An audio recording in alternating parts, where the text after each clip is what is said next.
So, good afternoon, all of you. It's a great privilege and honor for me to extend a hearty welcome to all of you for this afternoon session. Let me introduce myself. I am Anju, Assistant Professor from the Department of Information Technology. Today, we have a knowledge enabling session on cybersecurity zero trust model.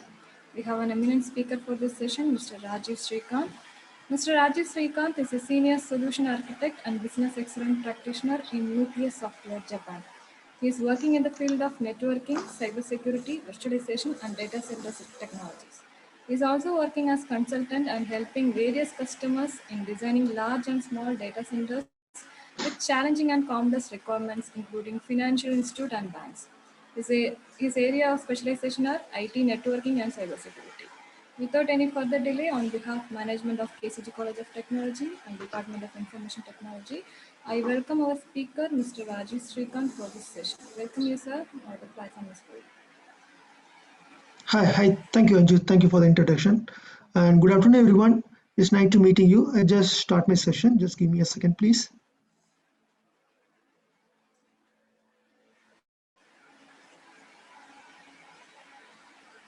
So, hope everyone is able to see my screen, right? Started sharing.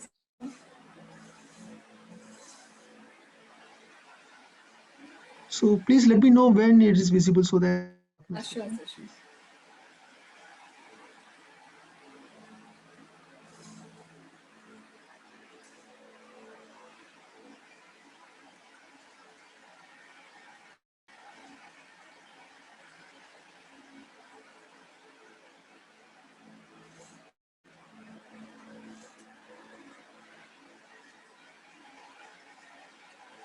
It's still not visible.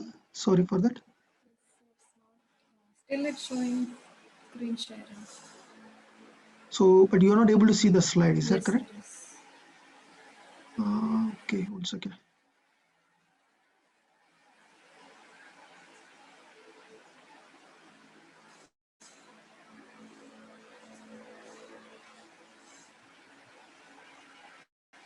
Yes, sir, it's coming right now. Because on the chat,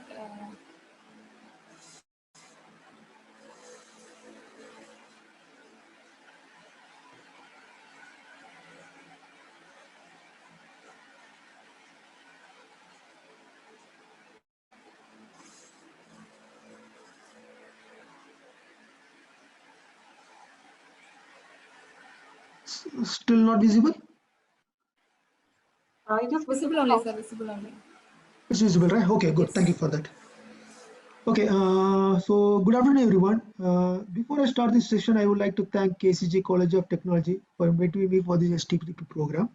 It's been honored to be part of this program along with the talented staffs and students of KCG. So thank you once again for inviting me. So today's topic, what we are going to discuss is something about zero trust model, which is a part of a cybersecurity model. So let me introduce myself. Already Ms. Anju has already introduced. Just let me briefly introduce about myself. I'm working as a senior solution architect and business success partner practitioner in the Nucleus Software Japan KK right now. A little bit of more information about me. Basically, I'm into the field of IT networking and cybersecurity, which is my core strength.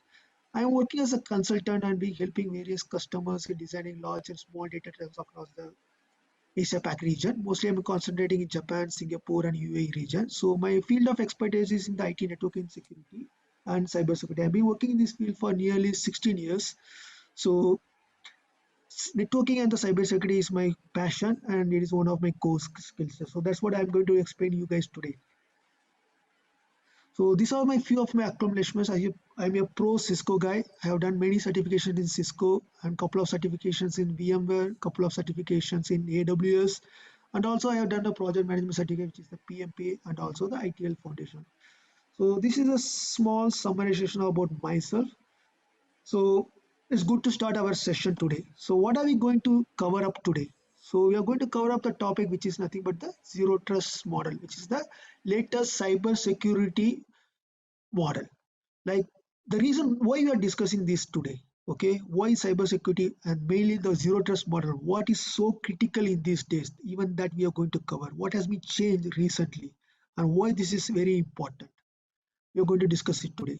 And main thing is why, what is the reason we need to pay attention to this model, and which are the industries which needs to concentrate on this product. We'll also see a couple of use cases, which is nothing but the real use cases, which is happening in the industry, which is happening around the world, and how it is critical. We'll just go through it.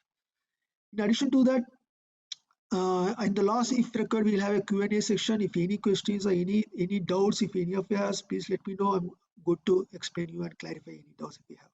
So with this, let's start it. And before starting, one more thing I would like to say, who are the persons, or who are the students, or who are the persons who will be getting benefited out of this seminar, is because anybody who wanted to make a career in IT, in terms of IT manager or consultant, or even security software developer, okay, who is want to make a career in IT infrastructure or IT security, this topic is going to be very helpful, and it will be helpful in understanding what is the recent trends in the market, how it is going to be useful, how you can apply these things in your real life scenario.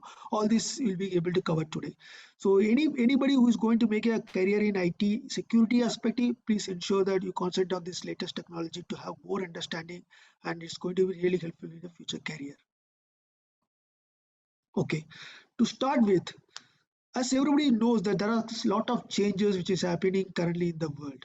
Okay, the two main changes or two main trends which are happening recently is something called as teleworking and remote working.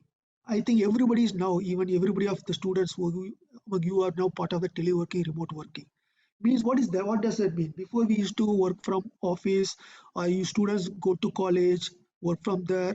Even IT professionals, we work to go to office or data centers and we do the work. But currently, what's happening? Everything is getting changed. Okay, we work from anywhere. Okay, which is currently called as telework or remote work. Okay, so what is happening because of this? Since we are working from anywhere, the data or the files or the applications which we need to access, it should be available everywhere. So like for example, I can sit from home and access it. I can go a Starbucks coffee and access it. I can go to beach, like open beach, I can access it. So data hack is now access from everywhere. It's not tied to a particular location, or it's not tied to a particular premises recently. So this has thrown up a lot of security threats. So what are those security threats? What are the impacts? We are going to see in the next slide. And the next is the digital transformation. Okay, as everybody knows, what is digital transformation? Digital transformation is nothing but the integration of digital technology into all areas of the business. Digital transformation has become the fundamental changing how everybody business operates these days. So digital transformation also includes something that moving to cloud.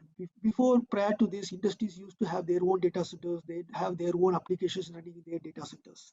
But currently, what's happening is that everybody's moving to the cloud. There's a public cloud or private cloud. It can be Amazon, it can be Google, it can be Microsoft, anything. People are moving their data outside of their premises to somebody else's data center. So what are challenges with this? First is the security risk factor. Everything is getting increased. So to understand all those things and how we can able to protect this thing, there comes the zero trust. So let's start with something called as remote working. What has triggered the remote working? First is something called as COVID. Okay, and the COVID pandemic has changed the way organizations work. It's respect of any industry. It can be IT industry, it can be health industry, it can be finance industry. It just changed the way every industry works. Okay, prior to COVID, telework was usually a rare. Okay, there's an option where nearly 5 to 10% people are working from telework. Mainly, it is usually for the IT people. It's not used applied for any other industry people. But now, what is happening? Telework has become a necessity. So, what are the industries which are currently following the telework? It's applicable to all industries. Some of the industries are IT, accounting, marketing, education, sales, and healthcare. But almost 90% of the industry which are there running here, everybody has gone to teleworking. Prior, teleworking was used to be only work from home. Now that has been changed. The work from home concept has been changed from work from home to work from anywhere. I can work in Starbucks and have the same access. I can work from home, I have the same access. I can work from a beach or any resort, I have the same access. So this is a trend which has been changed recently.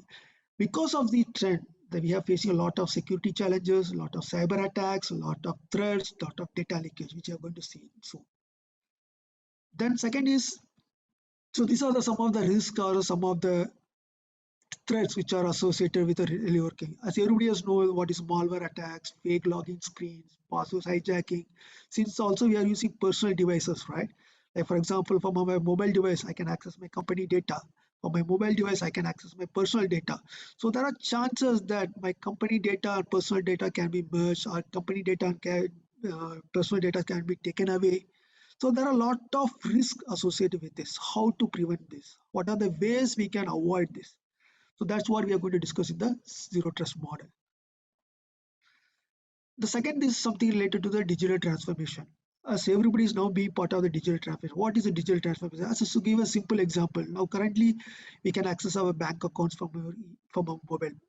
Maybe before 10 years that was not possible. Now everything is coming in the smartphones, everything is coming in the iPads, everything is moving to digital world. We can access our resources from anywhere, from any device, from any location. So what has lead to this? Okay, digital transformation has given us a lot of flexibility. It has given a lot of advantages. It has given a lot of benefits. You can access our data quickly at any time. But what it has done to this? It has raised the risks. Like our data can be taken away. For example, even we hear a lot of scams, right? Which even is happening in Chennai and Tamil Nadu recently. That people call on the phone, they try to take your ATM pins, they are taking your password and get your data, get your money out. So these are the thrusts which has been increased because of the digital transformation. To show the facts and to show the exact data, you can see this kind of the reports every newspaper, every magazine that cybersecurity is always on the high alert. For example, UN officials are warned that cybercrime has increased during the pandemic. This is the official report from UN officials. Okay, they given a clear warning that because of COVID, that is during the pandemic time, the cybercrime has been increased. Even FBI officials says that the cybercrime reports have been multiplied by 4 times. That is a quadruple during the pandemic this year. I can say that from last year.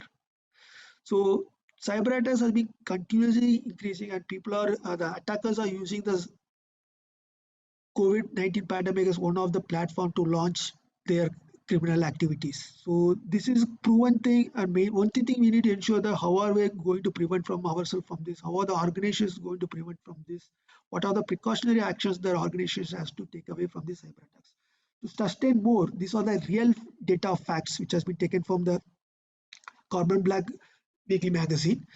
When the pandemic started, in the month of Jan 2020, okay, when the first case of COVID-19 was declared in the US in the month of Jan, 40%, there's an increase of 48% of cyber attack in US alone. When the first COVID was reported, when the first case was reported, the people are facing this COVID issue, suddenly 48% of cyber attack has been increased. And in the month of February, when the US declared the public emergency, the cyber attacks has gone by 64%. This is a huge rise. Increasing cyber attacks by 64% is too much, and it's not safe. And in the month of March, when the Italy went down to lockdown, there in Italy the lockdown has gone up to the sorry that cyber attack has increased by 28%.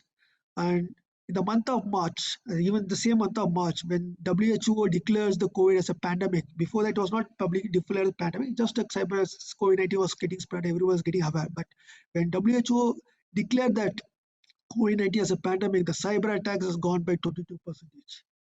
So there are other data which shows that because of telework, because of the COVID, because of the other reasons which is happening currently recently, the cyber attack has been increased tremendously. For example, one resource from VMware says that the ransomware attacks increased by 148% in the month of March alone. You guys know what is a ransomware attacks, right? Even one of my banks where I was working as a architect, even they have been targeted for the ransomware through bitcoins and also they were demanding huge amount of money to unlock some files which they were able to compromise.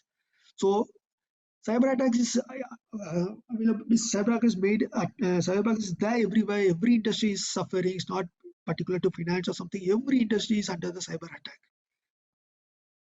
So these are the further trends in the market which I don't want to go through it. It's just how much financial companies are impacted, how many IT professionals are impacted, how much is the phishing attacks may be increased because of cyber attacks and all those things. So now we'll see that, okay, all these things are happening, how we can prevent it. What are the precautionary measures we need to take of it? What are the framework we need to follow? What are the methodology we need to follow? So all these things we are going to check right now. So before going to, I'll give you a real life scenario, what has happened recently in the month of December 2020. Everybody, I think everybody have been who is in the field of IT security, who has have a keen interest in IT security, might have heard about the SolarWinds attacks in the recent past, which is called as a cyber supply chain attack. SolarWinds is a very software company who provides software to various vendors around. They have customers of around 3 lakh customers all over the world. They provide software. Their software is called as NMS, Network Management Server, which is a management software, software. So they provide it to around 300,000 clients all over the world. And what happened is that their software was compromised or their software was attacked. And because of this, what happened? Many of their clients who are using the software were getting impacted. So who are the major clients? It's nothing but US government was one of the major impacted because of this cyber attack.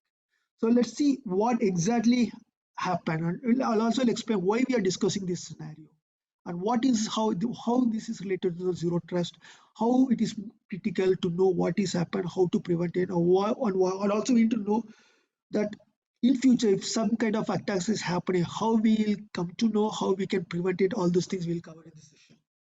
So this attack is very what you say very famous, which is happening recently, and it is the most big impact which US government has faced in the month of December 2020. So what happened?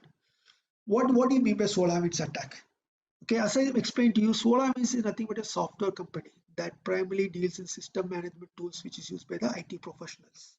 Okay, every company if it takes off, for example, is IT company or bank or manufacturing company, everybody will be having this kind of this software because this software is used to monitor and the network infrastructure, server infrastructure, applications. So it's just a monitoring application which every industry will be having it. So their software is called as Orion, which is nothing but the network management system. So what this software is capable of? This software is capable of monitoring and managing the systems, which includes servers, workstations, networks, and devices. Since this is a monitoring system, this server will have access to entire infrastructure of the client. For example, it can access to any server, it can have access to any database, it can access to any network because this is a monitoring. The monitoring server normally has the huge privilege to access anything.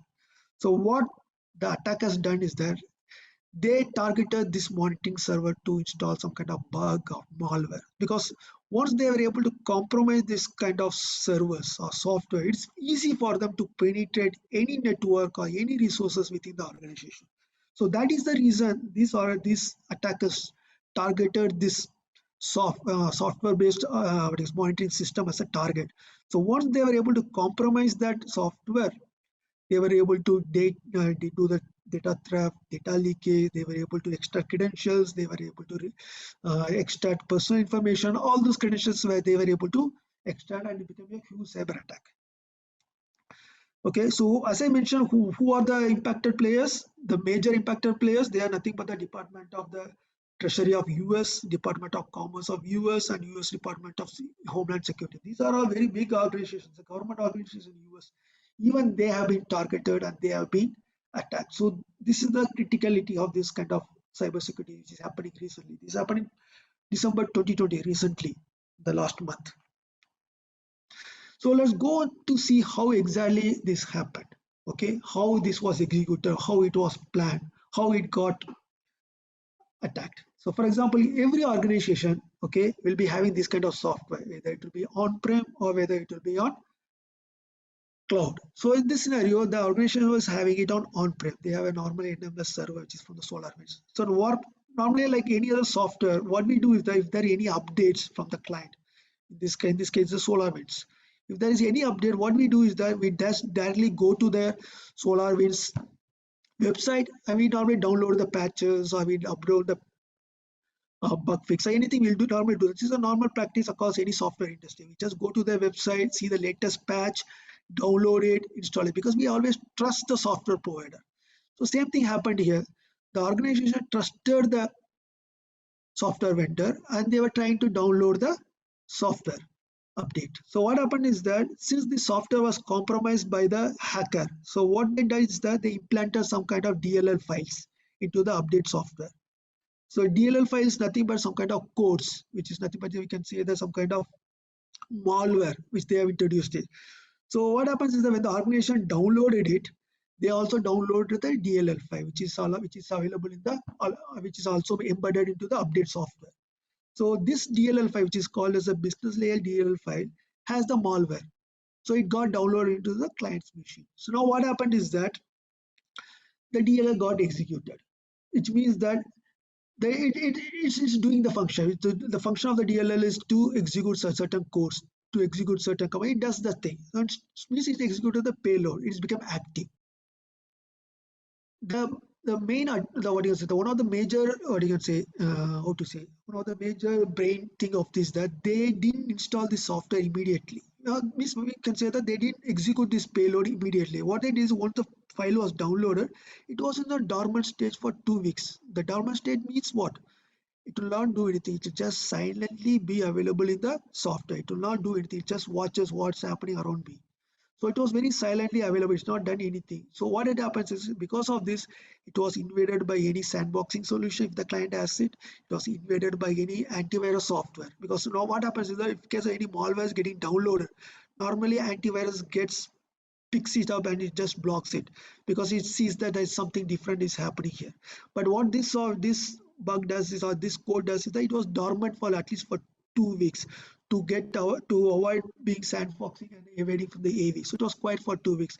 After 2 weeks, what it does was it also checks the connectivity of the surroundings because I need to do some kind of action. I need to know the environment. I need to know what is that environment. So what it does was it collects the basic information with respect to DNS, with respect to the IP addresses available, with respect to what are the applications running. It tries to execute and try to gather the required details. Main thing is it started to create the credentials of the software because as you know, any monitoring software has the highest privilege. It has the administrative privilege to execute any monitoring of the systems of the network. So they have the administrative privilege. So what they did is that this software or this bug was able to harvest those credentials and we were able to access the resources.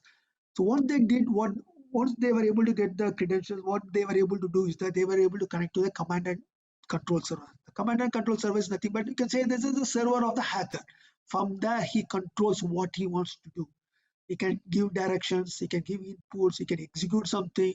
So what happens? This server got connected to the control and command server. So what happens after that? Because it is connected to the command and control server, they were able to execute the jobs. The jobs is nothing but it can be taking away files from the system. It's nothing. I can execute something so that I can corrupt the system or I can take client's information or any sensitive information from the client infrastructure. So this is the way these attackers executed this. And because of this, what happens? So many of the what you can say confidential data, many of the confidential information has been leaked online. It has been hacked by the hackers. So as I mentioned before, the target was the US government. All the US government treasuries things were hacked. So you can see the impact it has created and what valuable information might have been taken out. So this is again the summary of the things, how what it happens. First, once I mentioned, once the payload is executed, what they did is that they extracted the credentials. They took control of the credentials. Because as I mentioned that SolarWinds or any software will have the highest privilege.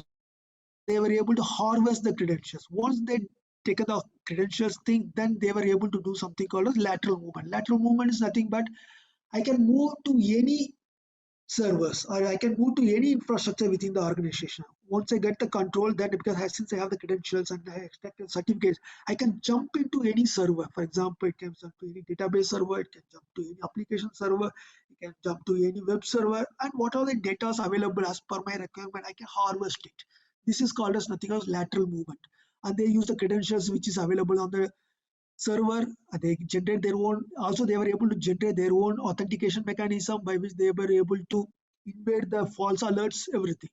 So once that is done, the data leakages happen. The cyber attacker was able to fetch all the data from there. So this is the reason we need to know that how to prevent this one, because This is critical in understanding zero trust, because zero trust mechanism is going to help you to prevent these kind of cyber attacks. Because in zero trust, what we are going to learn is that I don't trust anybody, which means that if somebody is trying to access my file server, or if somebody is trying to access my server, I will not trust anybody. Okay, I will not trust. I will ask them a lot of questions. Who are you? Why do you want to access? What privilege you have? How long you want to access? So I don't trust anybody. That is we call as a zero trust model. So let's now go into deep dive. What is zero trust? Zero trust is it's a terminology we can say. It's been there for quite a long time. It's been there from the year 2010 when Forrester named this technology zero trust. Uh, I'll explain why the term zero trust has come into picture. Before 2010 or something, we always, if we see our networks, we have a legacy network, which means that we have a normal firewall. We open the port 80 or 443 and we provide access. It's not that, it's not a secure way. The perimeter, the firewall is only secure. Once people bypass the firewall and come into the network, there is no more security.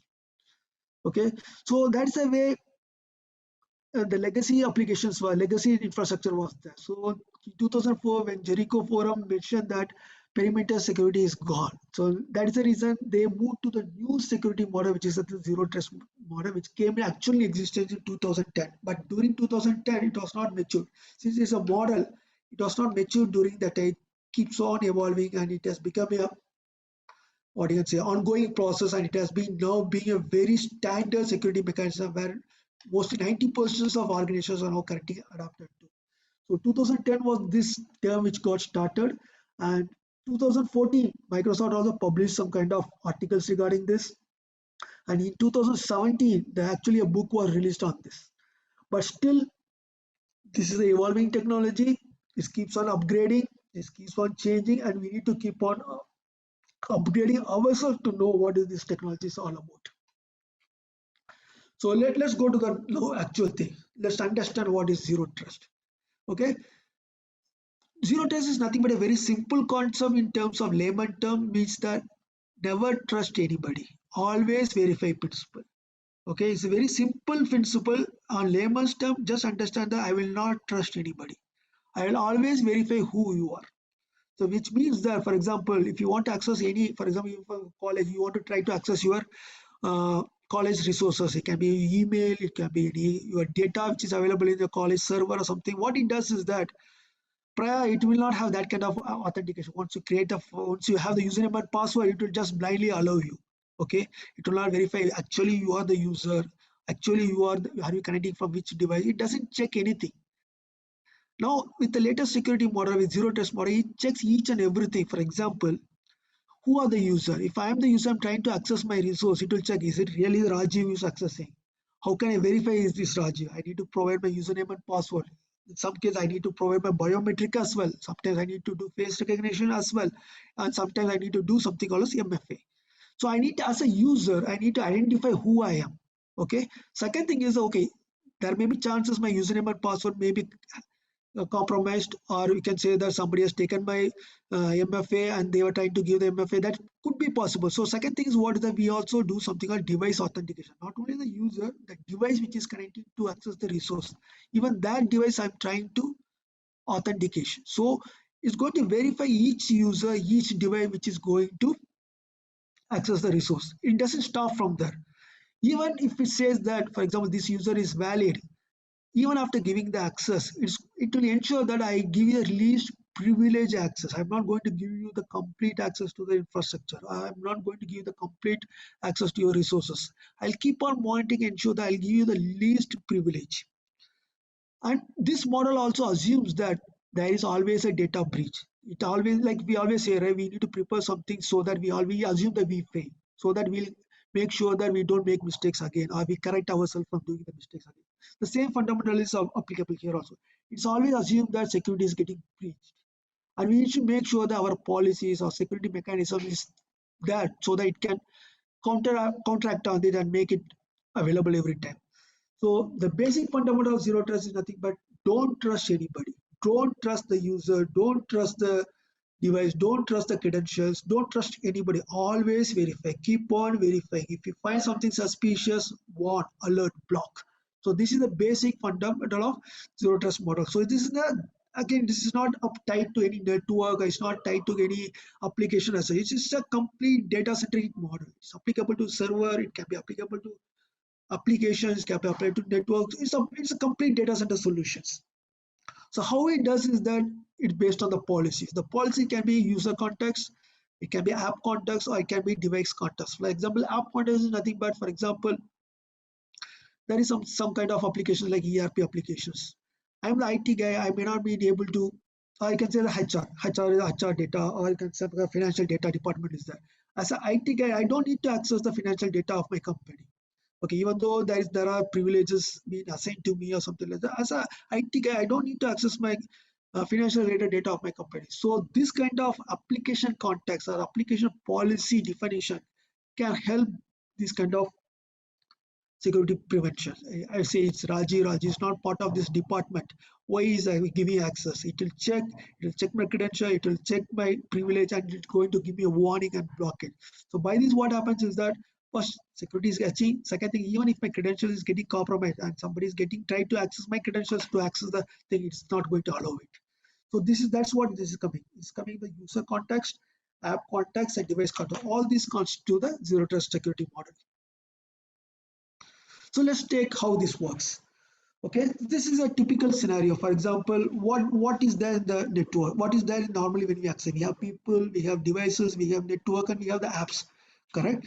So what happens is the people can be anything. Like it can be employees for an organization, it can be partners for the organization, it can be the customers for the organization, or it can be robots also. Robots are nothing but nowadays some kind of bots or something like that. Like there is no human interface, but it can be a machine, it can be a bot where tries to access the application resources. So people can be anything. So what the people do, the people use their devices. The devices can be laptops, PCs, servers, tablets, like even the IoT things. Now we have, IoT is picking up a lot. So it can be IoT. Any device can access the resources. And what is the network? The network can be private. Private in the sense your company, you are within the company, or you are part of your VPN network of your company, you have access to the application. Or it can be public. Public is nothing but your Starbucks or any coffee shop or any public internet, which is not part of your company organization. And that is something a managed network. Managed network is nothing but your company managed, but it is available somewhere outside, which is not exactly under your control. So people, devices, and network. So these are the things which is going to access your applications. Your application can be either on-prem, either it can be on any data center like public data center, it could be on SaaS platform, it can be a PaaS platform, even it can be a IaaS platform. So now what happens? So this is the scope. This is the normally people access. Like it can be employee who can access your application, or it can be a customer who can access your application. Now what we need to do? We need to verify. So what did we verify of we need to verify who is the people, what is the role of the people, and what are the attributes these people can access.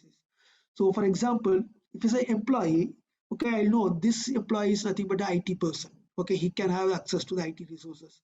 If he's a partner, okay, this guy, that is a role. The partner has access to certain web applications about my company. Okay, he cannot access to my financial data, he cannot access to my banking infrastructure, everything. He's a partner who can access to my infrastructure where he can get basic information like my services, like my what you can say, or some kind of help which needs to get from my company. That kind of basic information he can access it. So that is defined. I'll verify it whether he's accessing this particular thing which is allowed to access or he's accessing anything else. And the device, since as we talked about the teleworking or the digital marketing, your network devices are now various types of network devices. As you mentioned, it can be laptops, PCs, and other things. So we need to ensure that the device is healthy. Okay, because since your device is communicated to the corporate network, we should ensure that the device is not spreading any malware, the device is not spreading any unnecessary traffic, it's not injecting any kind of viruses into the network. So we need to check the health of the device which is going to connect to our applications. So what we check is normally that we check whether the PC is patched up, it is running the latest OS, it is running the latest patches, it is running the latest antivirus, whether the device is managed in the sense that some companies they provide their own company provided devices, so which is harder. It runs the latest antivirus, it runs the latest software and everything. Otherwise, some options, some company they say that you can use any device. Like for example, I can use my own device. It can be my iMac, it can be my iPad, or it can be even my MacBook. I can use any device I can access, but that device will not be updated or patched or something like that. So we need to check those credentials as well, whether what kinds of devices connecting, what kind of patches they are running it. And the network, as I mentioned, it can be any network, whether the user is accessing from cafe, is accessing from Starbucks, is accessing from on-premise also. Because if he feels that, for example, I say earlier, if the access is coming from, for example, China, example, the IP address is from China, the company can say that I have no clients over China, I have no customer over China, I have no employees over China. But why this access is coming from China? That is can be detected with geolocation. I can see from my system saying that I have new request. This origin is from China. And this is IP address. So what happens is that this zero trust model, which is a risk-based policy, has intelligence to know that okay, this is not the access which I'm supposed to allow it. So I blindly I can block it because it's based on the intelligence, it's based on the policy, it's based on the control which I define in the framework. So what this adds is that it adds a security layer to me. So this is what zero trust is there. Let's take a real life example. For example, I am the employee. Okay, I'm using the healthy device. Healthy device is nothing but that is the device which is being provided by my company. So it is always a healthy device. And I'm sitting in my corporate network, which is my LAN network of my office. So what I'm accessing, I'm opening my corporate portal. So what this risk-based policy or the zero trust policy or the zero trust framework checks, okay, who is the employee? Raji. What is his role? Is an IT guy. And what is the device he's using? Is using company provided device. Is the device healthy? Yes, it is healthy. And which network is trying to access is accessible by corporate network. So everything is fine. It's a usual behavior. There is no risk. Or you can say the risk is low. So what it does is give me access. Of course, he's going to give me the password. For the first time, I need to do the single sign-on, and once the single sign-on is there, I'll be using the single sign-on SSO, and I'll be going to keep on logging to my credentials. So these are the checks I doing it, so that there is no attackers or there is no malware or nothing is being compromised here. We take another scenario. For example, my manager. Okay, what he does is that he's on vacation, is assuming. So what happens? He's gone on vacation, and he wants to try to access the CRM application. Of course, he's authorized to access it because he's the manager and he has the access to the CRM application. But he's using here his own personal device. It can be his laptop or it can be mobile device. So what happens is that this zero trust policy or risk-based policy, what it checks the device health. It says that it's not running the latest antivirus. It's not running the latest software, and there are chances that there could be running some virus or bugs or something. So what is doing? It raises the alarm, which means that it raises the risk level. So it has raised the risk level over here. And also it checks, he's not accessing from my public network, he's requesting the access from the internet. It can be Starbucks or anywhere is sitting outside the organization. So what it does is automatically, by this intelligence, by this policy, what it does is that it increases the risk level. So what happened to the risk level? It says that okay, there is some risk. This guy is not sitting from my corporate network, but the user is the right user. Plus, he's not using his company provider. So there are risks that his devices might be compromised or user case compromised. So what it does was it generates something called a second level of authentication. Okay, so if you see the first scenario, he never asked because he trusts everybody because I checked everything and I trusted you. But here I'm again checking the user, I'm checking the credentials, I'm checking the device, but I don't trust you here because there is something different. Because the user is accessing from public internet, he's accessing his own device. So I need to further, since I don't trust you, I further check you. So what I'll do is I'll provide second factor of authentication. The user may be having, like you guys may be doing second factor authentication. It can be a, what you can say, it can be a phone call, it can be a SMS, it can be some kind of 4-digit PIN, or it can be email sign on, anything it can be possible. They provide a single second factor authentication. Once the second factor authentication is successful, then they provide the access. So this is the second scenario.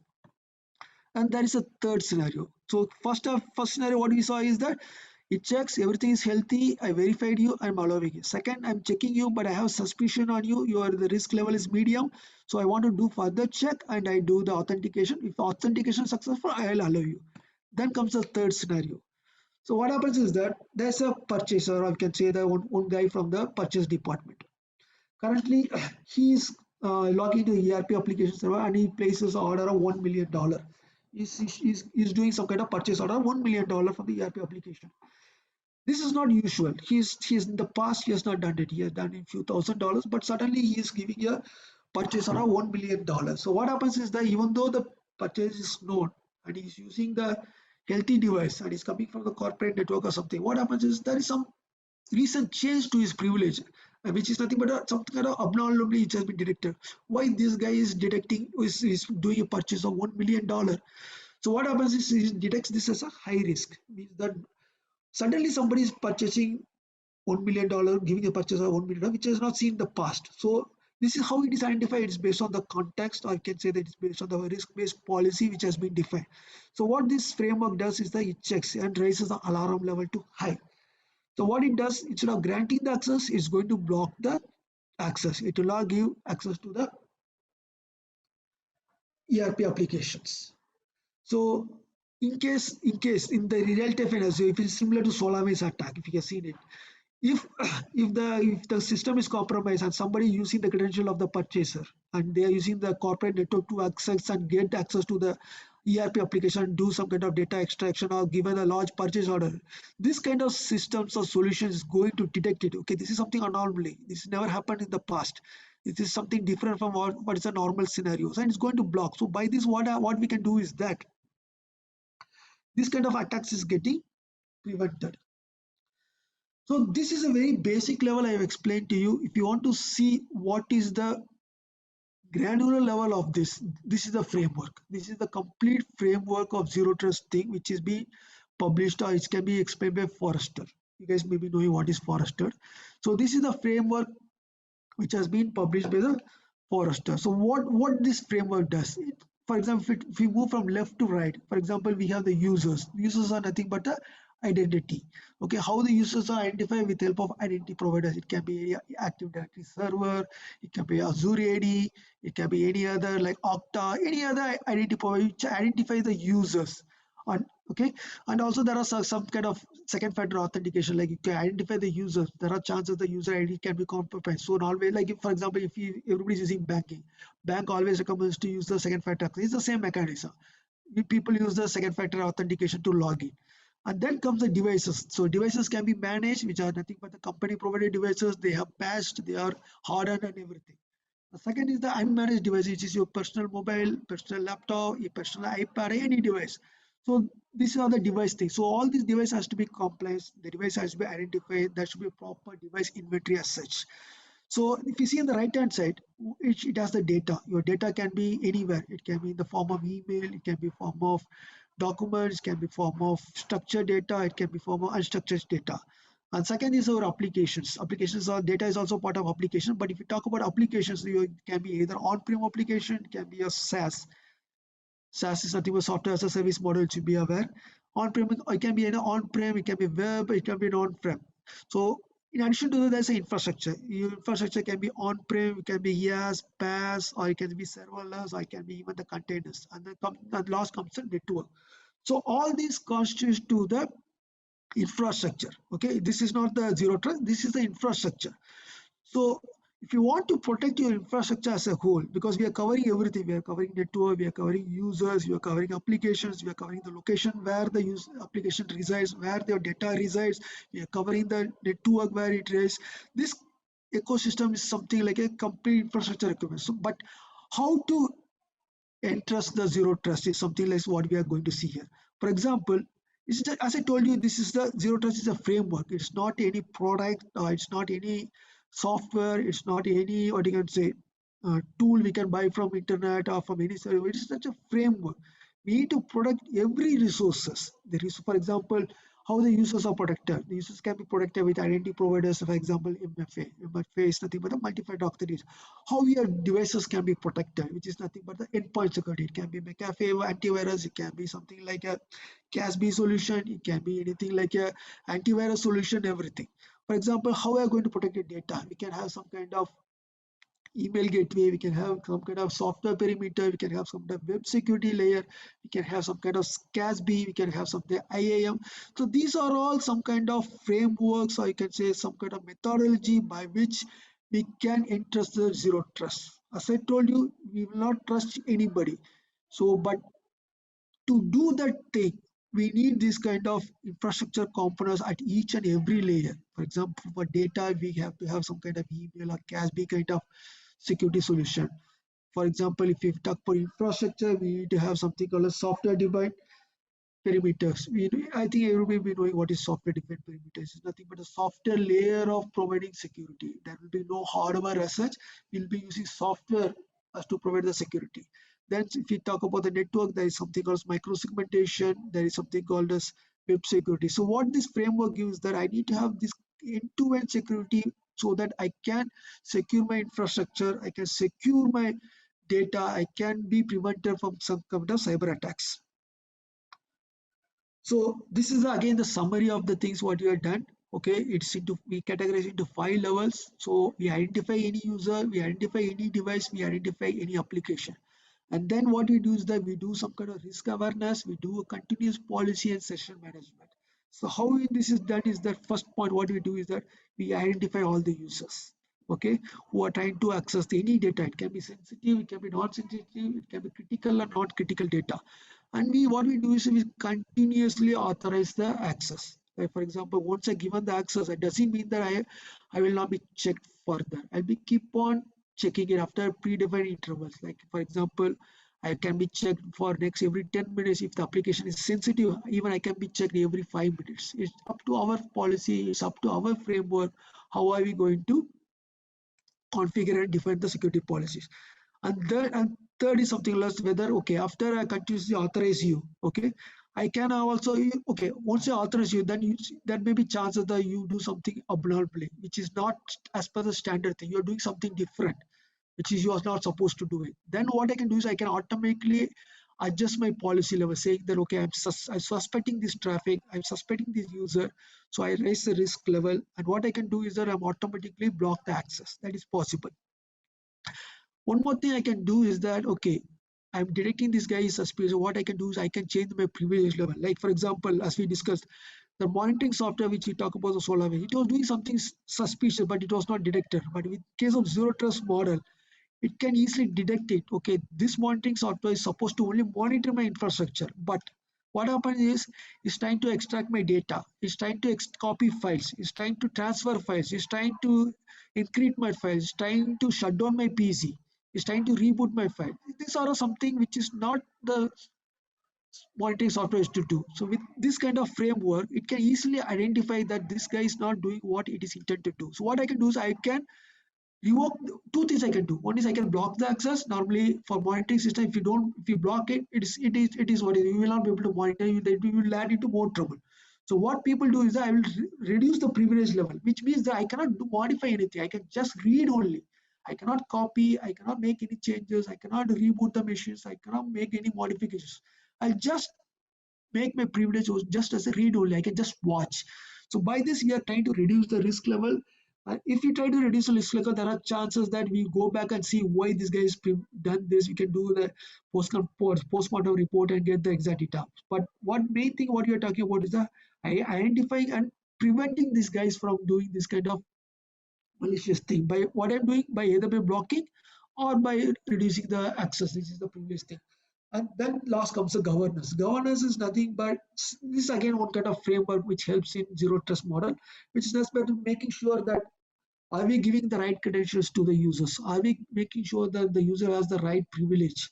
Are we sure making sure that the user has the right access to the respective application? It's not, as I mentioned, you as Rajiv as an IT guy should not have access to the financial data of my company. So these are the things which is governed at the government governance. So there's a periodic check which happens who has access what at what period of time, how frequently access, is there any anomaly happen, is something suspicious happen. All these are common under the governance use case. So this zero trust framework is going to help in achieving this.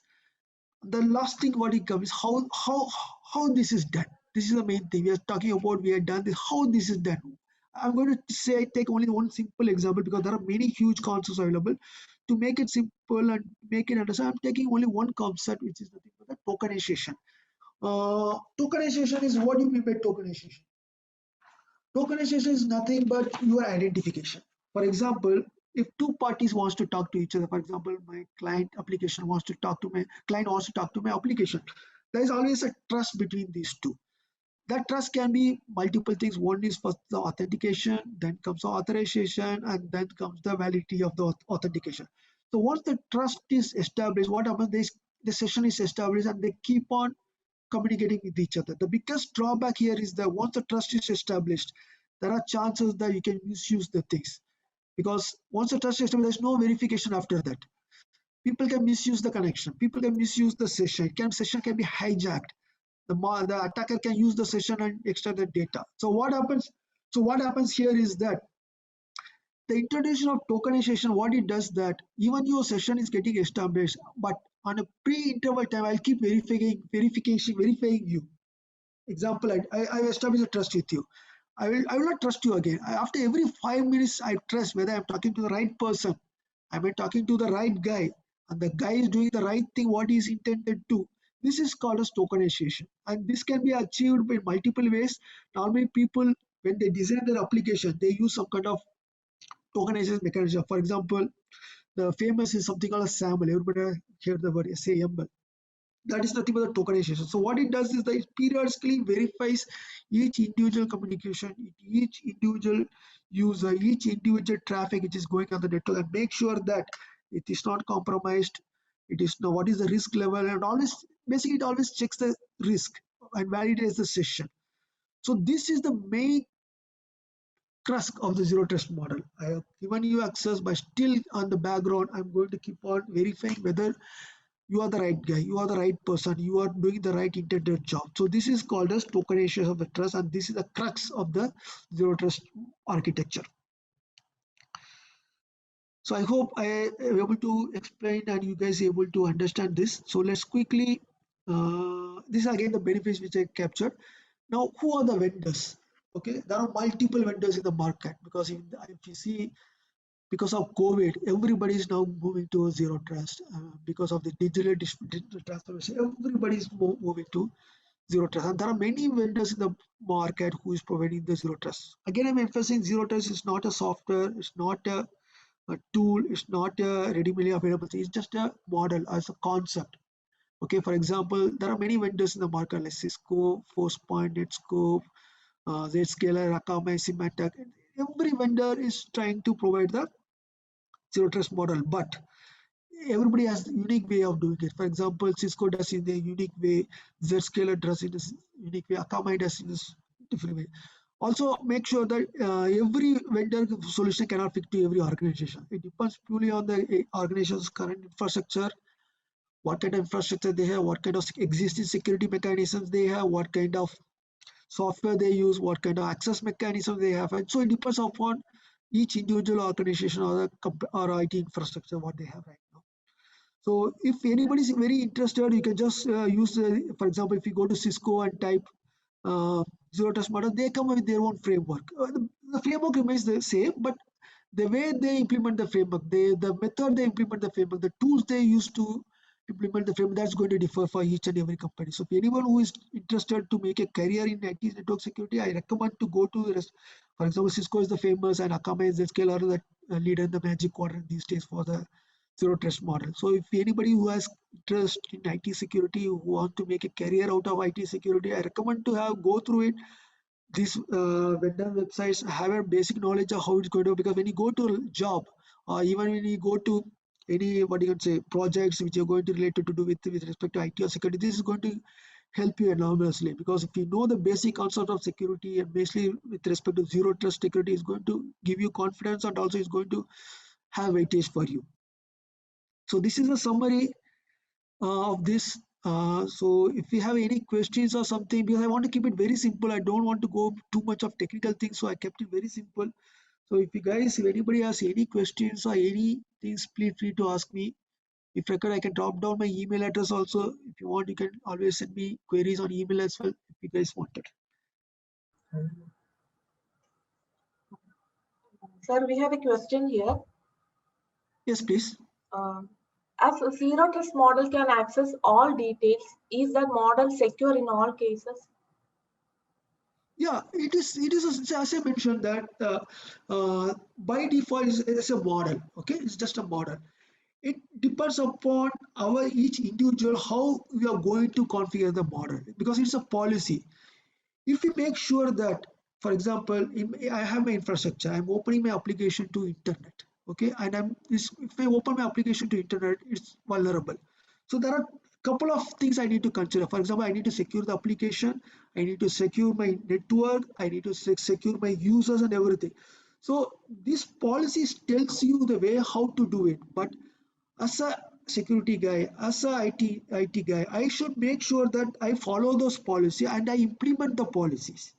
Correct. So we need to know what are the security risks and how should I implement this model. You're getting this point. Just by saying that I have zero trust model doesn't mean that you are secure and it's not going to pay. How efficiently you're going to configure the policies, how efficiently you're going to apply those policies, how efficiently you're going to monitor those policies, how efficiently I'm going to keep track of those policies, how efficiently I'm going to what do you say uh, analyze those policies. It's a continuous process. If you do that, the answer is yes, your network will be secure, infrastructure will be secure, and you will be prevented from cyber kind of attacks. But we need to do it in a dilute intelligence with vigorous, what you say, knowledge, with vigorous skill set, proper planning. If you do all those things, yes, this can be secure. Otherwise, if you just know that I know what is zero trust and I did very basic, for example, firewall, if you put firewall, simple example, say, doesn't mean that it is secure. The firewall should be configured in such a way that I allow only the required access. Unrequired access are prevented or blocked. If you configure that much intelligently, then you are secure, not by just putting a firewall. The same case applies here only.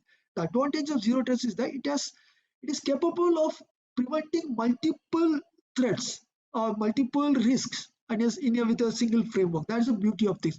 Before it was silos. Network team used to take care of network firewall, application team used to take care of application firewall, somebody will take care of the database, something like that. But here the framework, everybody comes together and define the framework and the policy to secure my infrastructure. So if we do that way, yes, this is secure. Okay, sir. Participants, if you have any more questions, you can use the chat box.